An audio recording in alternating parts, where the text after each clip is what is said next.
One nation one election का मुद्दा इन दिनों चर्चा में है। राजनीतिक दल अपने अपने हिसाब से इसको लेकर प्रतिक्रिया दे रहे हैं।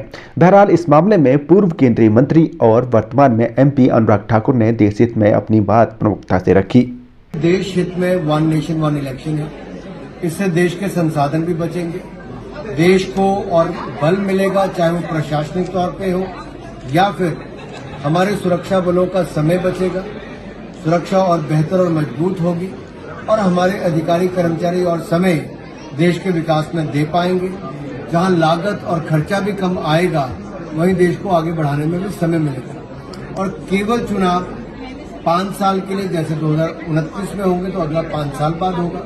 अगर बीच में कोई उपचुनाव आते हैं तो वो अनएक्सपायर्ड टर्म के होंगे, यानी कि जो अवधि शेष है, जो बची हुई है, उस पर ही चुनाव होंगे।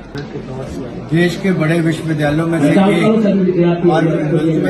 आज वन नेशन वन इलेक्शन की चर्चा हुई, तो युवाओं के मन में बहुत सारे सवाल थे और उन सवालों के जब उत्तर मिले तो सब इतने संतुष्ट हुए कि कैसे देश हित में वन नेशन वन इलेक्शन है। इससे देश के संसाधन भी बचेंगे, देश को और बल मिलेगा, चाहे वो प्रशासनिक तौर पे हो या फिर हमारे सुरक्षा बलों का समय बचेगा, सुरक्षा और बेहतर और मजबूत होगी और हमारे अधिकारी कर्मचारी और समय देश के विकास में दे पाएंगे। जहां लागत और खर्चा भी कम आएगा, वहीं देश को आगे बढ़ाने में भी समय मिलेगा। और केवल चुनाव 5 साल के लिए, जैसे 2029 में होंगे तो अगला 5 साल बाद होगा।